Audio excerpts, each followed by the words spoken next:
బాబు ఈ కాలేజ్ ఎట్లుంటది? మా అబ్బాయిని జాయిన్ చేద్దాం అనుకుంటున్నాం ఈ కాలేజ్ లో.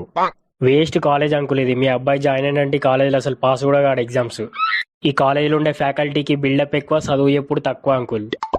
రీసెంట్ గానే ఈ కాలేజ్ లో ఇంగ్లీష్ మీడియం ఉన్న ఫిజిక్స్ సార్ ఇద్దరు లేచిపోయారు. ఇక ఈ కాలేజ్ ప్రిన్సిపల్ కు ఆయమ్మకు పెద్ద పెద్ద ఎఫైర్లు ఉన్నాయని బయట టాకు. మరి టీవీలలో ఈ కాలేజ్ గురించి మంచి మంచి యాడ్లు వేస్తురుగా. ఒక అమ్మాయి నేను ఫస్ట్ ర్యాంక్ తెచ్చుకున్నా అని చెప్తుంది కదా. అసలు ఆ అమ్మాయి ఇక్కడ స్టూడెంటే కాదు అంకుల్. ఆమెను రెడ్ లైట్ ఏరియా నుండి తీసుకొచ్చారు యాడ్స్ లలో యాక్టింగ్ చేపియనికి. ఏం మాట్లాడుతున్నావురా? మరి ఈ కాలేజీలో మంచి మంచి ప్లేస్మెంట్స్ ఇస్తామని కూడా చెప్పారు కదా. అవును అంకుల్, ప్లేస్మెంట్స్ ఉంటాయి ఖచ్చితంగా, 100% ప్లేస్మెంట్స్. కానీ ప్లేస్మెంట్స్ అంటే కంపెనీస్ లో ప్లేస్మెంట్స్ కాదు అంకుల్. గేట్ బయట సెక్యూరిటీ లాగా, బాత్రూమ్ కడిగేటోళ్ళ లాగా, కాలేజీని ఊడ్చేటోళ్ళ లాగా, ప్యూన్ గా అలాంటి ప్లేస్మెంట్స్ ఉంటాయి. ఇక ర్యాగింగ్ విషయానికి వస్తే తగ్గేదేలే అంటారు సీనియర్స్. మీ వాడైతే 2 రోజులకే ఇంటికి వచ్చేస్తాడు ర్యాగింగ్లు తట్టుకోలేక.